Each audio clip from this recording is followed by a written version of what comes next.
Hello, virtual quilt market. My name is Daisy Aschehoug, and today I am here to talk to you about my book with Heather Black called Quilt, Modern Curves and Bold Stripes. This is a pattern book with 15 different designs that all include, just as the title suggests, curves and stripes. Heather Black and I met on the internet. We met through Instagram, and we both share a love of designing quilts with curves. And we decided that we wanted to match curves and stripes and see how many different ways we could come up with quilts that combine these two elements. Now, one of the fantastic things about writing this book with Heather is that our styles are different. Our design styles are different, and our techniques for sewing curves are different. You can sew curves without any basting at all, or like Heather, you can sew curves with pins. Heather pins all around the edges of hers. I really like glue basting my curves. So when I am cutting out my pieces, I first use a marking tool to mark the center notch. Sometimes it's a marker, a wash away marker, or I could, depending on the color of fabric that I'm using, sometimes I use chalk and sometimes I use pencils. So these tools are essential as I cut them out. I use a 45 millimeters sometimes on big curves, but the smaller the curve, the easier it gets with a smaller rotary cutter. So I really enjoy this 28 when I'm cutting the 3-inch curves. Lastly, the glue that I need for basting. I use glue pins. I've used a variety in the past, but really this style is what I find works best for glue basting my curves. I'd like to share a few of the projects with you as I talk about how Heather and I structure the book and some fun aspects of the book. The first quilt that I'm going to share, this is called Dancing Cups.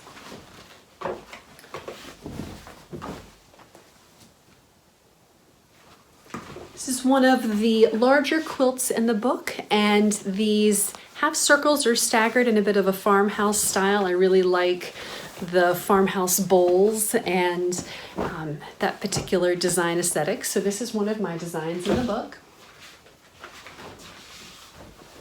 This is one of the smallest pieces.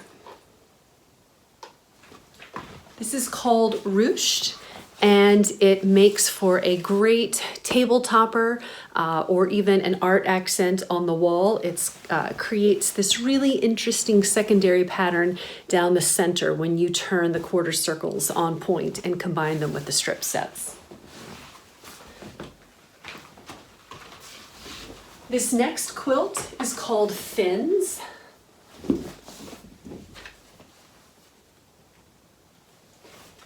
And what's great about this design is that these stripes are pieced in this quilt. So each of those lines is piecing, but there is a set of instructions to make a second version of fins.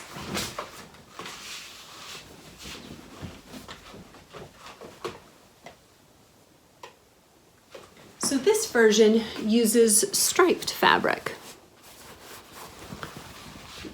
Now, about half of the designs in the book have this pairing so that when people want a quicker project or something where they've picked out a favorite stripe that they found and found coordinating colors to go with it, they can use the instructions that have the fabric requirements and cutting and piecing instructions for the striped fabric, or if they really want to control all of the different aspects of how their quilt will look, they can use the instructions to piece their own. This quilt is called Beach Day.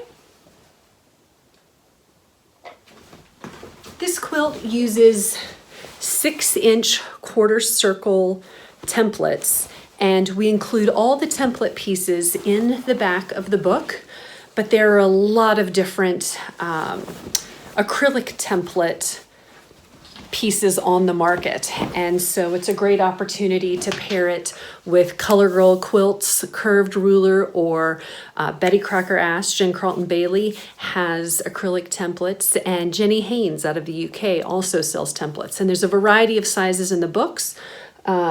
My quilts use mostly the 3-inch and the 6-inch, so and some of Heather's do as well. That will cover many of the designs in there. The last 2 quilts I want to share are some of my favorite from the book. This quilt is called Patio Lights. And the first version is the pieced version.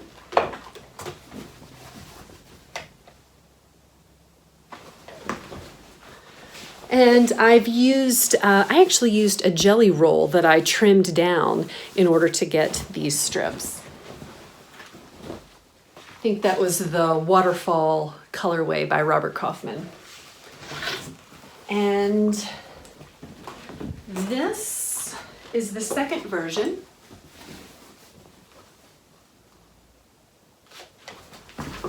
And this uses one of the Essex classics that is a striped linen. And in the book, Heather and I have included lots of tips and tricks for combining the curves, combining the quarter circle squares, and matching those stripes so that it appears seamless. Another thing that we did in the book is that we talked about our process and making these quilts, but there's a lot of room for people to experiment. Heather and I both are part of the Modern Quilt Guild, and we might be considered modern quilters. And I think that a lot of modern quilters really like to play with ideas, and this book is a nice starting point for people to read and be inspired and then go in their own direction with design. So it's really a versatile book, and we hope you like it as much as we do. I hope you're all staying well, and that's it. Thank you so much. Bye-bye.